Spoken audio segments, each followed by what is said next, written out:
말씀은 신약성경 사도행전 22장 6절에서 8절까지의 말씀입니다. 신약성경 226페이지에 있습니다. 신약성경 사도행전 22장 6절에서 8절까지의 말씀입니다. 신약성경 226페이지에 있습니다. 우리 찾으셨으면 신약성경 226페이지 사도행전 22장 6절에서 8절까지의 말씀을 천천히 같이 읽겠습니다. 가는 중 다메섹에 가까이 갔을 때 오정쯤 되어 호련히 하늘로부터 큰 빛이 나를 둘러 비치매 내가 땅에 엎드러져 들으니 소리 있어 이르되 사울아 사울아 내가 왜 나를 박해하느냐 하시거늘 내가 대답하되 주님 누구시니까 하니 이르시되 나는 내가 박해하는 나사렛 예수라 하시더라. 아멘. 손을 들어 하나님 앞에 인사하겠습니다. 주님을 만나게 하옵소서. 좌우로 인사합시다. 좋은 신앙인을 만납시다. 여러분, 우리가 이 땅을 살아가며 누구를 만나느냐가 굉장히 중요합니다. 어떤 사람은 좋은 사람을 만나서 평생 잊지 못할 추억과 또 미래를 발견하는가 하면 어떤 사람은 잘 나가다가도 안 좋은 사람을 만나서 모든 걸 다 탕진하는 경우가 생깁니다. 세계의 좋은 만남 중에 하나가 다산 정약용과 황성이라는 작가의 만남일 겁니다. 다산 정약용이 신유박해 때 귀향을 떠났습니다. 제가 바로 그 동네에 살았는데 여러분 저 경기도 능내라고 다산 정약용 집이 있습니다.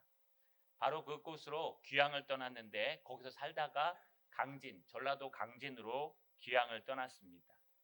강진에 가서 무료하게 인생을 살다가요. 이제 서당을 하나 차려서 아이들을 가르치기로 했습니다. 그런데 유독 잘 따라오지 못하는 아이가 하나 있었습니다. 그는 시골 그냥 공무원과 같은 아전의 아들이었던 황상이라는 사람이었습니다. 이 아이는요 날마다 따라와서 열심히 하긴 하는데 되는 것이 하나도 없습니다.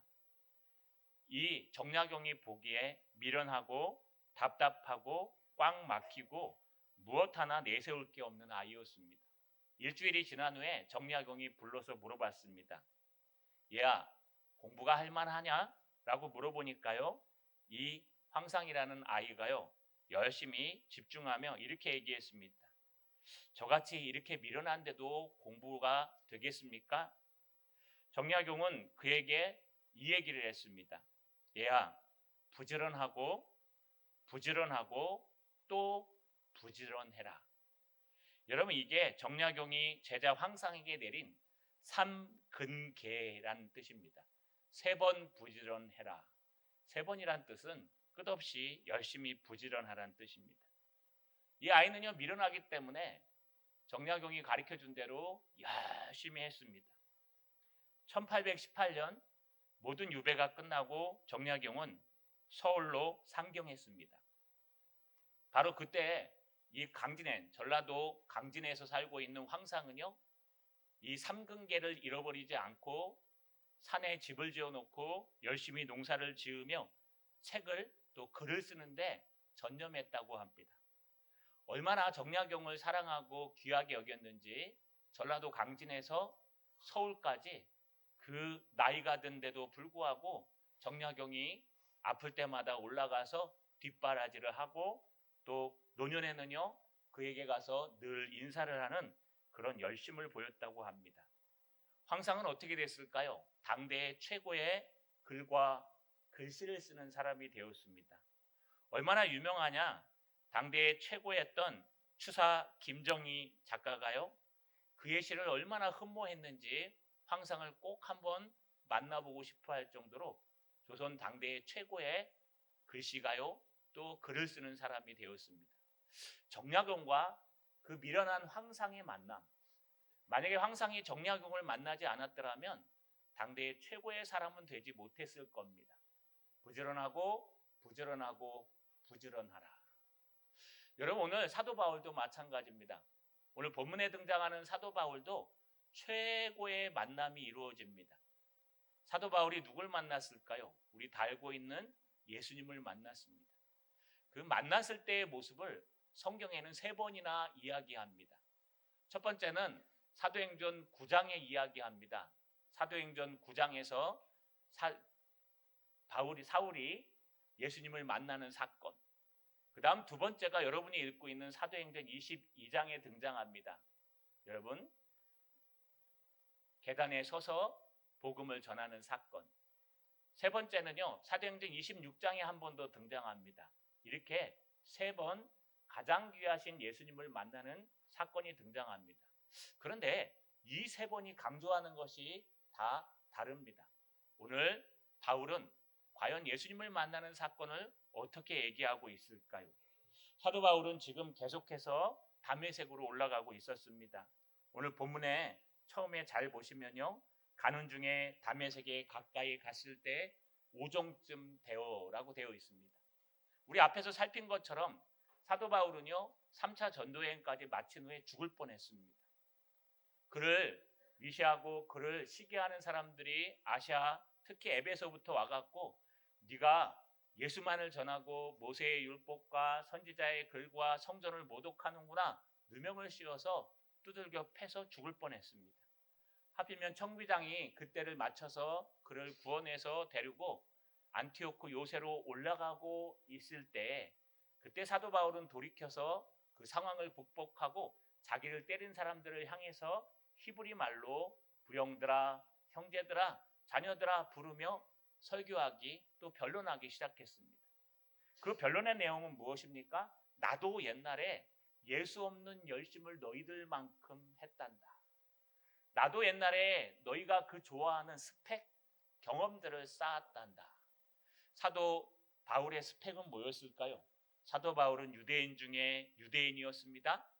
길리기아 다소 그 유명한 문명의 도시에서 났지만 그곳을 내려놓고 하나님을 위해서 예루살렘으로 유학을 어려서부터 왔습니다.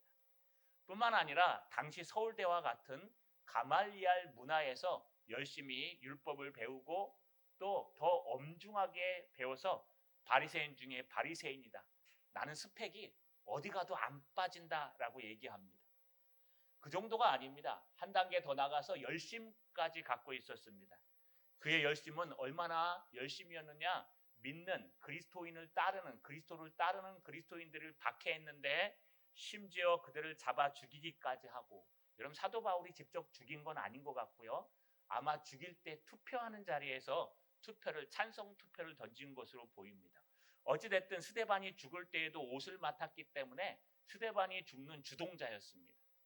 또 남녀를 잡아다가 옥에 가두고, 이거 어떻게 번역하라 그랬죠? 남자들뿐만 아니라 여자까지도 잡아다가 옥에 넘겨주었습니다.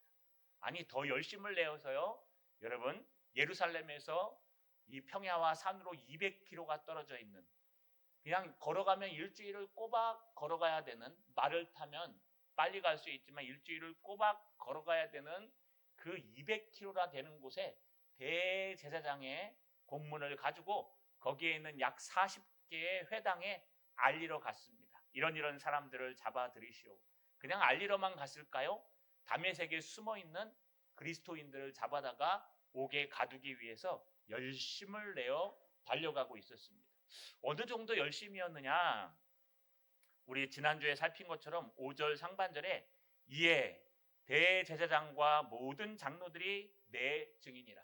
당시에 최고의 종교 지도자였던 대제사장과 그를 위시한 모든 장로들이 모두 다가 야, 사도 바울, 사울이라고 하죠. 쟤는 돼.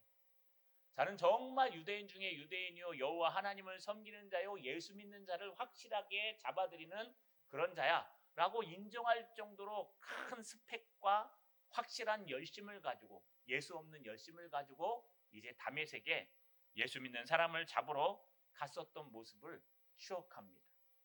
그런데 얼마나 열심히 갔냐? 6절 오늘 읽으신 본문에 가는 중 다메섹에 가까이 갔을 때에 오정쯤 되어라고 얘기합니다.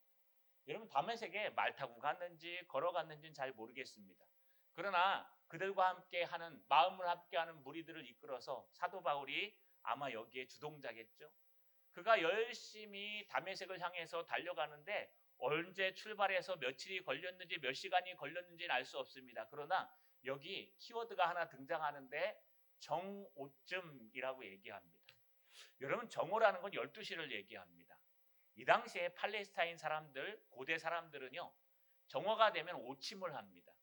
그래서 여러분, 수가성 우물가에 있는 여인의 이야기를 할 때 예수님께서 그 시간에 지나가는데 다른 사람들은 다 잘 때 부끄러운 수가성 여인은 몰래 그 시간을 틈타 물을 길러 나오는 겁니다. 마찬가지로 이 시간에는요, 지나가는 가객들도 그늘 밑에서 한숨 자고 가고, 여간이 있으면 잠깐 들렸다 가고, 여러분, 심지어는 밤에만 이동하는 사람들도 있습니다. 그런데 지금 오늘 본문에 보니까 사도 바울과 그의 일행들은 정오가 됐는데도 불구하고 다메섹에 거의 도착할 쯤 되었습니다. 이 말은요, 잠도 안 자고 달려왔다는 얘기입니다. 남들이 오침해야 될 때도 쉬지 않고 달려왔다는 얘기예요.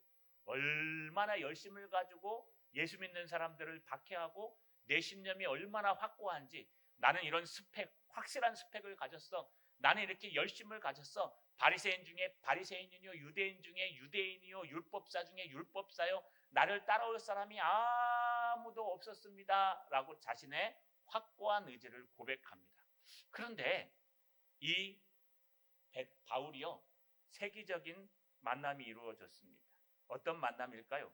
6절에 보니까 호련히 하늘로부터 큰 빛이 나를 둘러 비치네.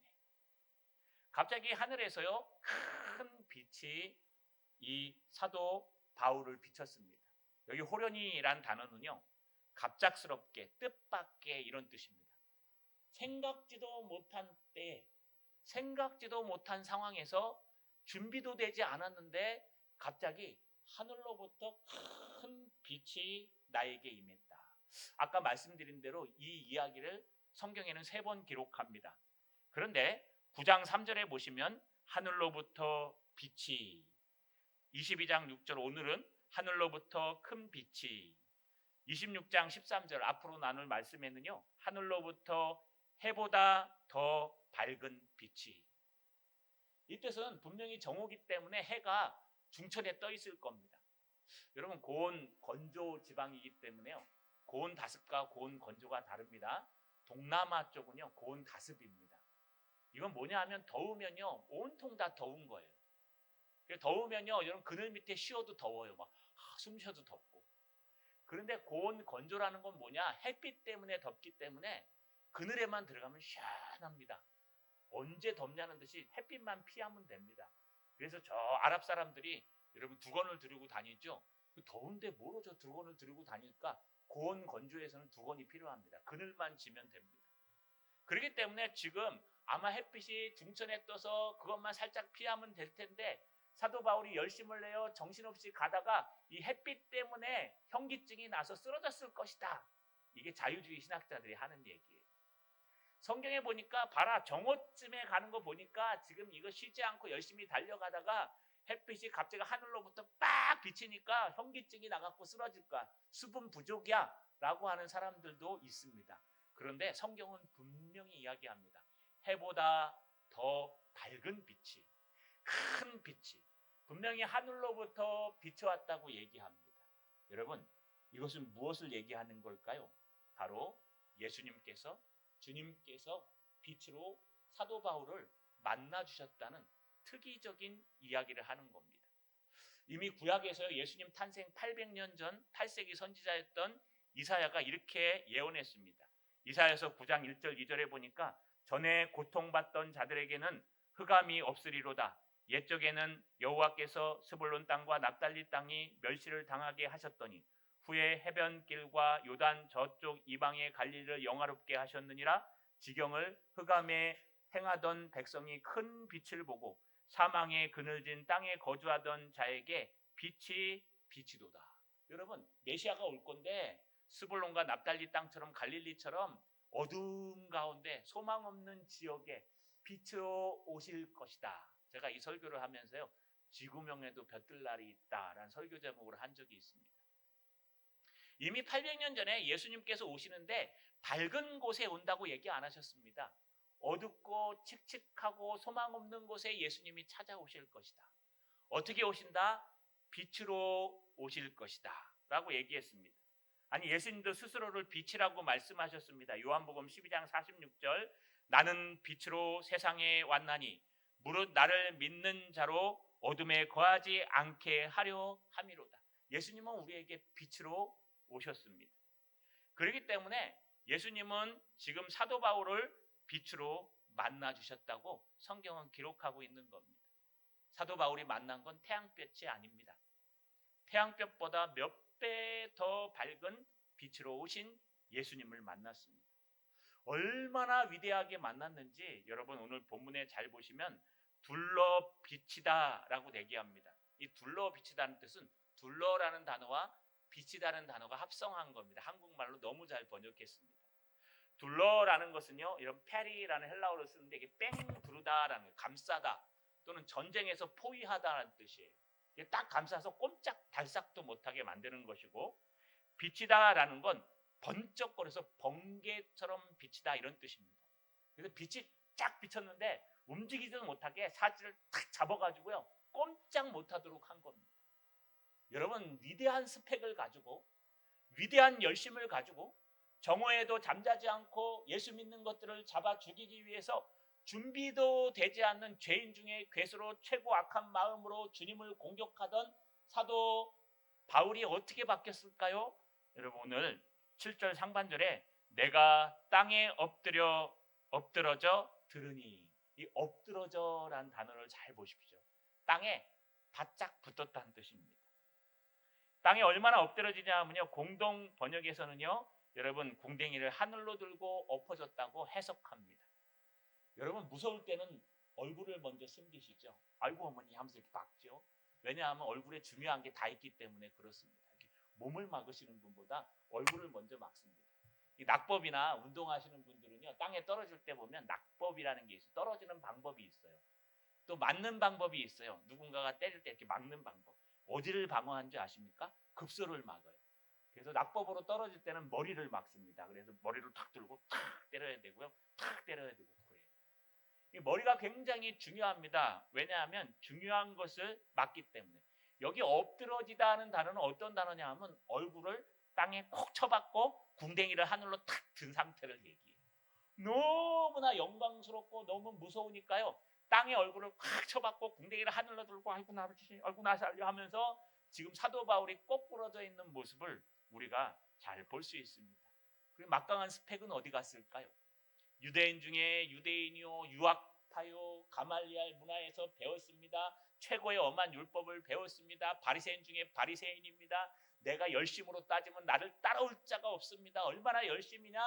예수 믿는 사람들을 핍박하기 시작하고 박해하기 시작하는데 잡아 죽이는데 내어주고, 심지어 남자뿐만 아니라 여자 아이들까지 다 잡아서 보내고, 그것도 성이 안 차서 내가 하나님 앞에 열심히 하기 위해서 200km 떨어져 있는 다메섹까지 쉬지 않고 달려오던 사도 바울, 그 열심과 신념과 노력은 다 어디 간 채로 없고 예수님을 딱 만나니까요 땅에 콕 꼬꼬라 처박혀서요 궁뎅이를 하늘로 팍 들고 아무것도 할 수 없는 사도 바울의 모습을 우리는 잘 볼 수 있습니다. 에베소서에서는요 빛의 자녀들에 대해서 이렇게 당부합니다.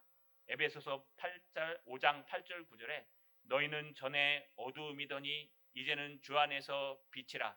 빛의 자녀들처럼 행하라. 빛의 열매는 모든 착함과 의로움과 진실함에 있느니라. 사도 바울은요 이때 발견한 게 하나 있어요. 주님은 빛이시다. 그래서 에베소서 사람들에게 에베소서를 쓰면서 5장 8절에 이렇게 얘기한 겁니다. 내가 만나보니까 예수님은 빛이시더라. 그러니 예수 믿는 사람들은 빛의 자녀가 맞다. 그러니 우리는 빛의 자녀처럼 살아야 된다.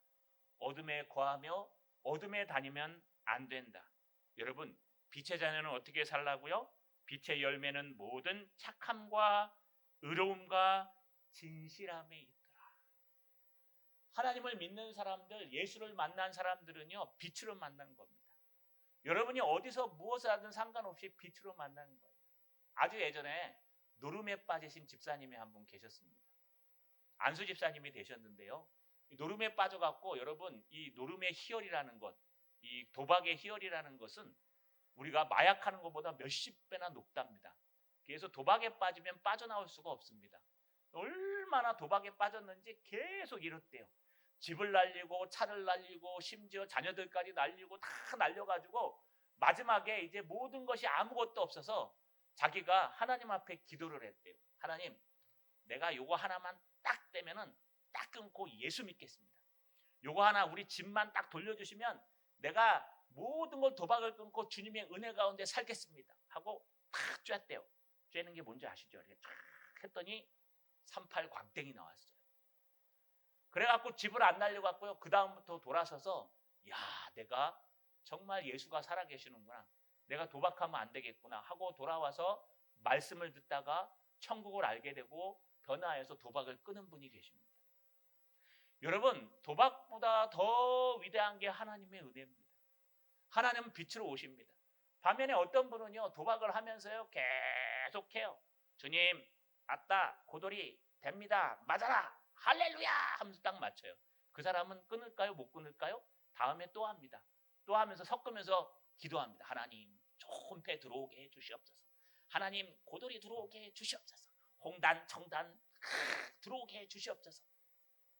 이분은 돌아올까요? 못 돌아올까요? 절대 못 돌아와요. 왜냐하면 떨어지면 아이고 오늘 은혜가 아니만해. 따면은 할렐루야 은혜다.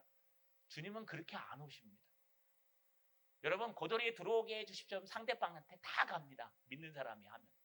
38광땡 들어오게 해주십시오. 그러면요. 여러분 옛날에 뭐라 그러던데 따라지? 이게 다 들어와요. 주님은 빛으로 임하시기 때문에 그렇게 역사하지 않으세요. 물론 어두운 곳에서 역사하시지만 주님은 빛으로 임하시기 때문에 여러분들이 그런 것들을 하면 망하게 하십니다. 남들이 다 돼도 우리는 안 돼요. 예수 안 믿는 사람들은 그렇게 돈 벌 수 있어요. 도박해서. 예수 믿는 사람은 절대 못 벌어요. 제가 확신합니다. 여러분 로또 사가지고 예수 믿는 사람들은 절대로 안 맞아요. 우리 동산교회는 안 맞을지어다. 사지 마세요. 여러분 동산교회는 유황을 바라면 안 돼요. 주님은 그렇게 오시지 않아요. 정말 급할 때, 정말 어려울 때 한 번쯤은 올 수 있어도 주기적으로 주님께서 어두움 가운데 임하셔서 하나님의 성도들을 어둠 속에 다니도록 만들지는 절대로 않습니다. 그래서 우리는 바르게 살아야 돼요.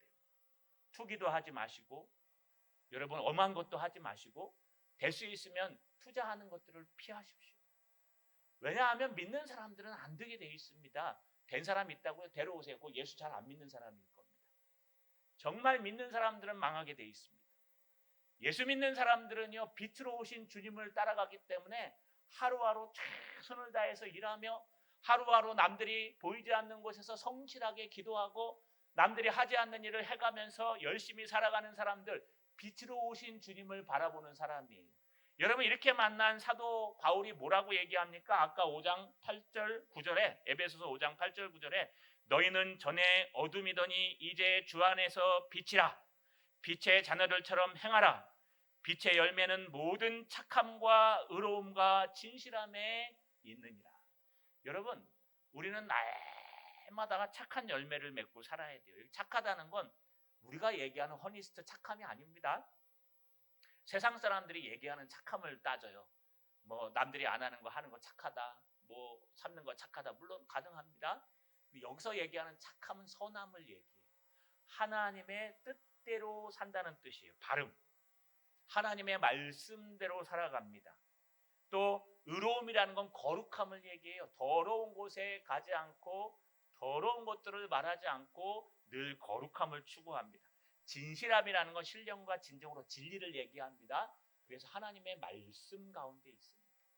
이것이 사도 바울이 빛으로 오신 주님을 만나고 나서 자기의 스펙이 다 깨지고 자기의 열심이 다 헛것임을 인정하고 궁뎅이를 하늘로 쳐들고 땅에 얼굴을 받고 하나님 앞에 납작 엎드려져서 발견한 것이 야 주님은 빛이시더라. 우리는 빛의 자녀다. 우리 어둠 속에서 이제 살지 말자. 나처럼 헛된 열심을 살지 말자라고 얘기한 것입니다. 여러분 빛의 자녀이십니까? 예수님을 만나셨습니까? 예수님을 만난 분들은 빛 가운데 행하게 되어 있습니다. 빛의 자녀 되시기를 주님의 이름으로 간절히 소망합니다. 그런데요, 공경이를 하늘로 쳐들고 납작 엎드려져서 아무것도 할 수 없는 그 사도 바울의 고집이 탁 꺾이고 나서 하늘에서 소리가 들립니다. 7절에 중반절에 소리가 있어 이르되 사울아 사울아 내가 왜 나를 박해하느냐. 사울아 사울아, 제가 바울이라고 얘기하죠. 사울이라고도 얘기합니다. 어떤 분들은 사울이 변하여 바울이 되었다라고 했는데 그렇지는 않습니다. 사울이라는 뜻은 히브리 언어식 표현입니다. 이 하나님을 여러분 하나님께 강구하다, 사울이라는 뜻, 사울왕도 있었죠. 사울이라는 뜻은 히브리식 표현입니다. 바울이라는 뜻은 헬라어입니다. 작은 자라는 뜻입니다. 그래서 사울을 발음하다 보면 바울로 발음하기 때문에 보통 사울은 바울이라고도 부릅니다. 그래서 두 개의 이름이 있는데 히브리식 이름은 사울이고 헬라식 이름은 바울이라는 뜻이에요. 하나님께서 사울의 이름을 변해서 바울로 바꿔주셨다 그렇지는 않습니다. 이건 히브리식 이름과 헬라식 이름의 차이점입니다. 지금 이 신약이 헬라어로 기록되어 있기 때문에 굳이 고인 히브리어 이름을 따서 사울이라고 부를 필요는 없습니다. 그래서 헬라어를 쓰는 겁니다. 바울로. 사울아 사울아, 아직 주님을 만나기 직전에 히브리 사람으로서 사울에게 부르는데요, 이거 사울을 심판하려고 부른 거 아닙니다. 주님께서 보통 두 번 부르시면요 친근하고 그에게 무엇인가 사랑으로 줄 때 부릅니다. 여러분 아브라함을 두 번 부른 적이 있습니다. 창세기 22장 11절에 보니까 여호와의 사자가 하늘로부터 아브라함을 불러 이르시되 아브라함아 아브라함아 하시는지라. 사무엘도 주님이 세 번이나 부르셨죠. 부르실 때 이렇게 기록합니다. 사무엘상 3장 10절에 여호와께서 임하여 서서 정과 같이 사울아 사울아 부르시는지라. 오늘도 사도 바울을 뭐라고 부릅니까? 소리가 있어 이르되 사울아 사울아. 여러분 두들겨 패려고 불렀을까요? 그렇지 않습니다. 이 히브리식 또 헬라식 이름으로 이렇게 추정해 볼 때요, 아마 사랑스러운 마음으로 어리석은 스펙을 자랑하고 열심을 자랑하는 사도 바울을 만나서 그를 사울아 사울아 불렀습니다. 그러면서 사울에게 가르쳐 줍니다. 왜 내가 나를 박해하느냐. 내가 왜 나를 박해하느냐. 이 박해하다는 뜻이요, 여러분 집요하게 괴롭히다, 뒤를 쫓아 고통을 주다. 그래서 너는 왜 이렇게 나를 집요하게 쫓아와서 박해하느냐 이런 뜻이에요.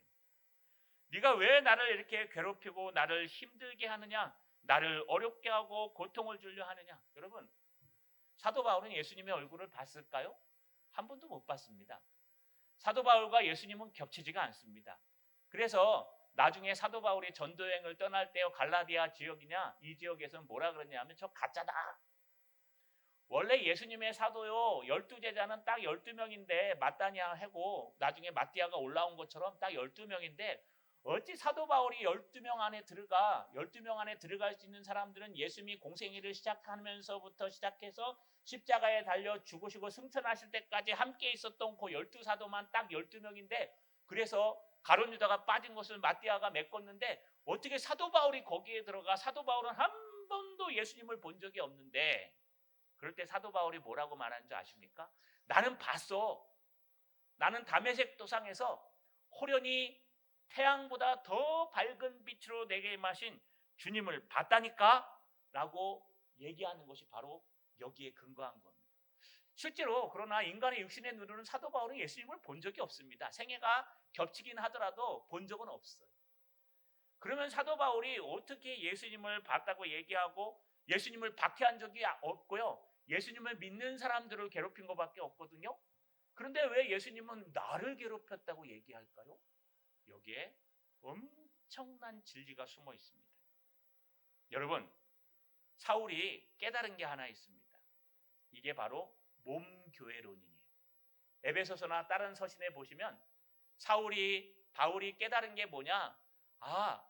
예수 믿는 사람들이 교회고 예수 믿는 사람들 안에 성령이 함께 하셔서 하나님의 전 곧 교회고 예수 믿는 사람들이 모인 이 교회가 그리스도의 몸, 예수님의 몸이고 또 이 교회의 머리가 예수님이시구나. 이걸 몸교회론이라고 얘기해요. 사도 바울만 이상하게 외치는 몸교회론이에요. 언제 깨닫는지 아십니까? 여기서 깨달았어요. 나는 주님을 괴롭힌 적이 전혀 없습니다. 나는 주님을 해코자 한 적도 없어요. 주님 내 언제 얼굴 봤어요? 처음 보잖아요. 여러분, 사도 바울이 얼마나 황당할까요?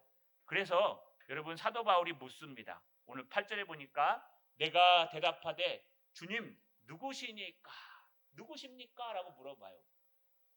여러분, 원래 원문대로 해석하면요, 주님 당신은 누구십니까? 라고 번역해. 당신이라는 것을 강조해야 돼요. 왜냐하면 여기에 당신이라는 게 강조되어 있어요. 자, 보세요.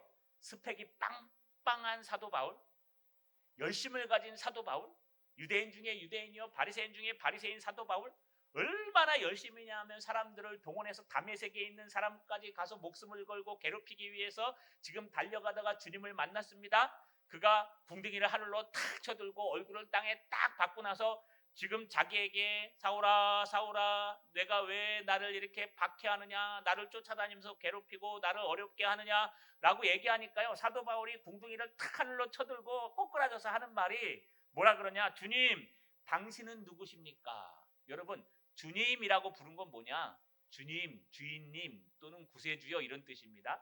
다른 말로 얘기하면 이미 자기에게 초월적으로 빛으로 오신 그 역사적인, 자기를 둘러서 꽉 매달아 놓은 그 분이 초월하신 하나님임을 깨달은 거예요. 그래서 주님이라고 부르는 거예요. 여러분, 누가 밤에 가는데요, 뒤에서 멱살을 딱 잡았어요. 그럼 주님이라고 불러요? 누구예요? 나요? 이러죠. 누가 가는데 뒤에서 다리를 걸었어요.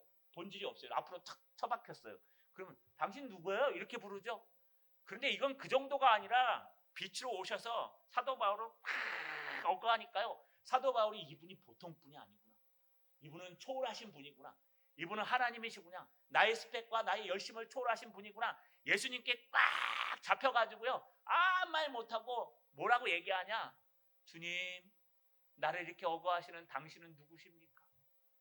여러분, 누굽니까? 하고 싸우려고 물어보는 게 아니라 정말 나를 초월하신 그 주님이 누구십니까? 라고 물어보는 거예요. 충격적인 대답이 등장합니다. 오늘 충격적인 대답이 뭘까요?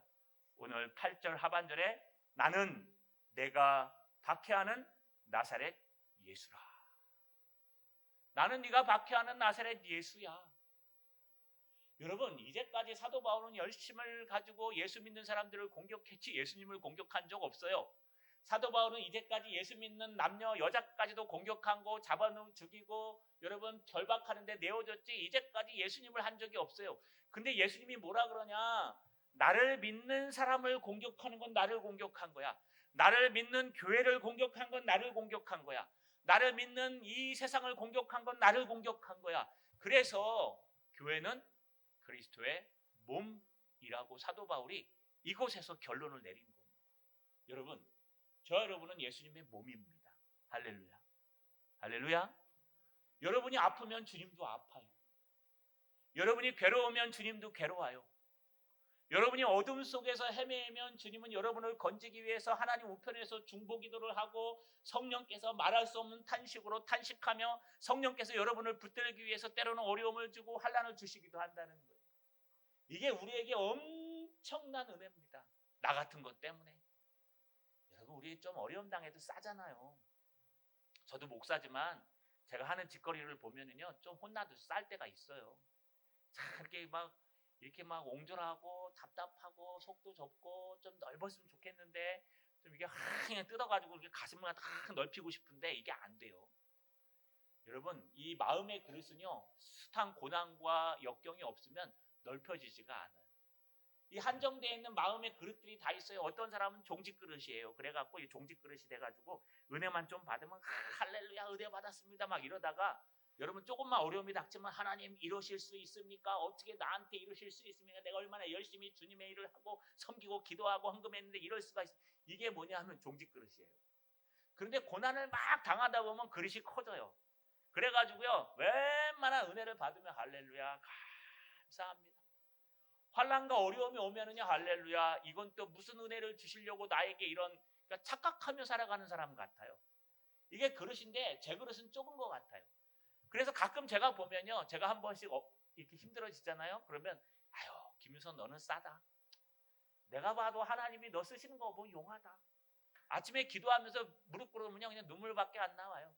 요즘 제가 외우는 구절은 요에서예요. 우리 신년 특별 새벽기도의 은혜를 받아갖고 여호와의 말씀에 너는 이제라도 금식하며 울며 애통하고 너희 하나님 여호와께로 돌아오라 하셨나니 너는 옷을 찢지 말고 마음을 찢고 전심으로 여호와께 돌아올지어다. 그는 은혜로우시고 자비로우시고 노하기를 더디하시며 긍휼이 크시사 뜻을 돌이켜 재앙을 내리지 아니하시며 또한 내리지 아니하실 뿐 아니라 복을 내리사 소재와 전제를 드리게 하실지 누가 알겠느냐. 할렐루야. 이게 올해 제 표예요. 저 표 플러스. 그냥 울자. 나한텐 답이 없다. 나에겐 답이 없다. 동산교회에도 답이 없죠. 제가 없는데. 제가 가르치는 사람인데. 하나님 어떡합니까? 먹튀가 앉아가지고 목회도 제대로 못하고 늘 기도 외에는 아무것도 못합니다. 그래서 저는 그냥 딱 하나 올해 목표는 우는 거예요. 하나님 이런 어려움이 생겼대요. 어떻게 하면 좋아요? 하나님 저 건너편에 저것들은 어떻게 하면 좋겠습니까? 다윗과 골리앗 같지 않아요? 하나님 이런 일들이 생겼대요. 어떻게 하면 좋아요? 그저 하나님 앞에 울고 하나님 앞에 기도하는 게 제 전부예요. 목회의 전부. 저한테 뭐 바라는 거 있으면 안 됩니다. 딸려요 체력이. 여러분 그런데 이 말씀을 읽으면서 너무 힘을 얻었어요. 유선아 너를 괴롭히는 것은 하나님을 괴롭히는 것이야. 동산교회를 공격하는 것은 하나님을 공격하는 거야. 예수 믿는 사람들을 핍박하는 것은 곧 나 예수를 핍박하는 거야. 여러분 사도 바울의 이 모습을 주님이 어떻게 표현했냐 우리가 따져볼 필요가 있어요. 사도행전 26절 세 번째 이제 앞으로 살필 건데요. 세 번째 간증을 할 때 이렇게 간증합니다. 사도행전 26장 14절에 우리가 다 땅에 엎드러짐에 내가 소리를 들으니 히브리 말로 이르되 사울아 사울아 내가 어찌하여 나를 박해하느냐. 여기까지 똑같아요.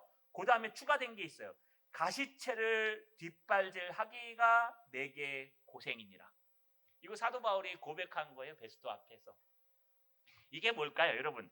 가시체를 뒷발질 하기가 내가 고생하니라. 이게 무슨 뜻이냐 하면요. 이거 속담이에요. 당시에 8세기경이에요.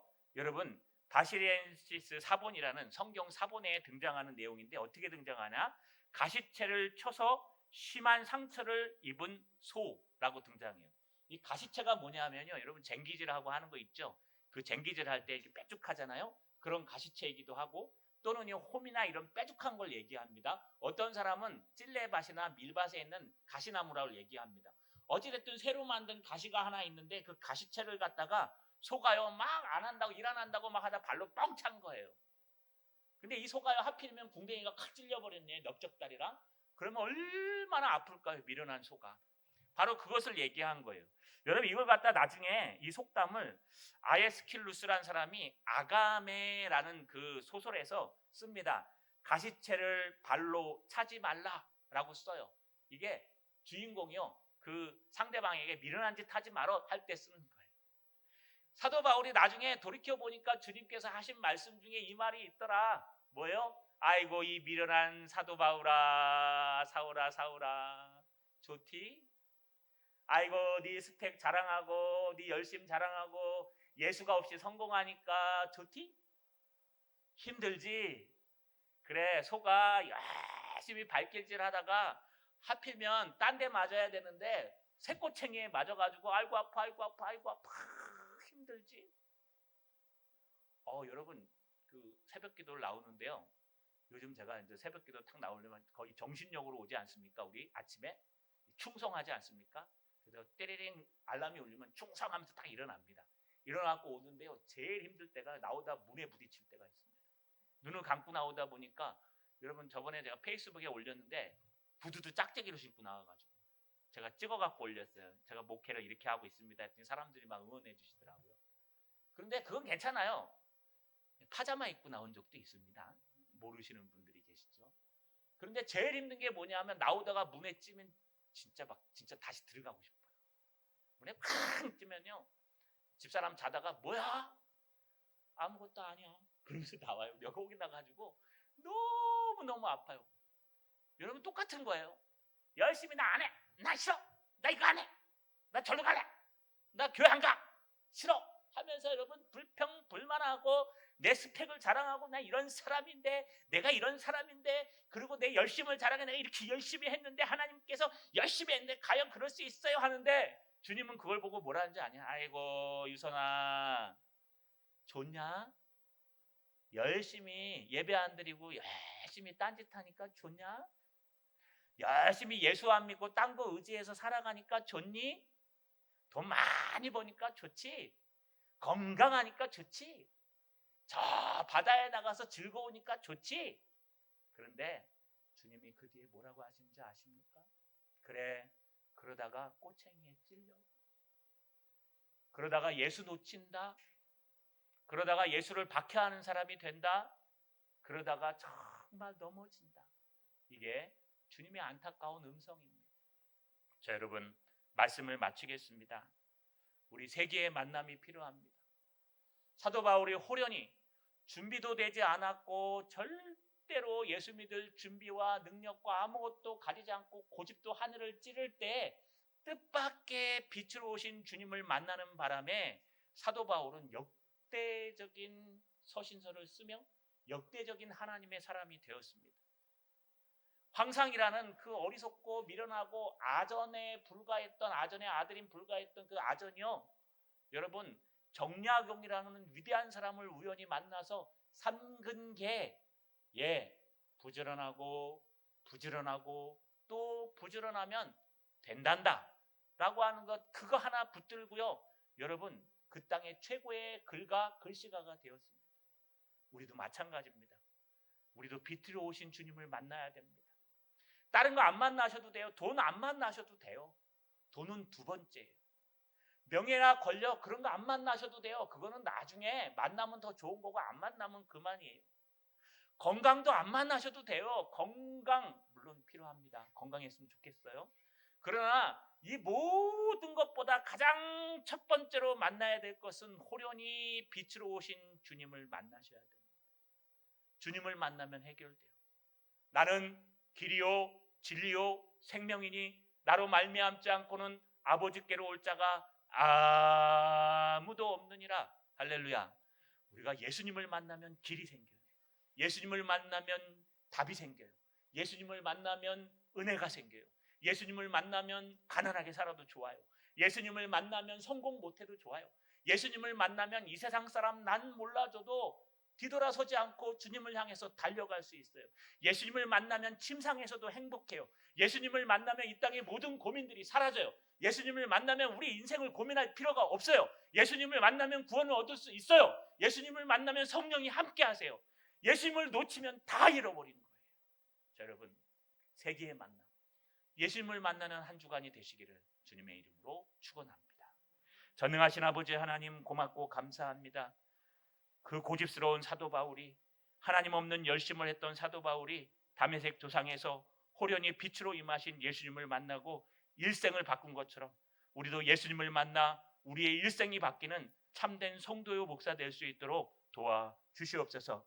예수님의 이름으로 기도하옵나이다.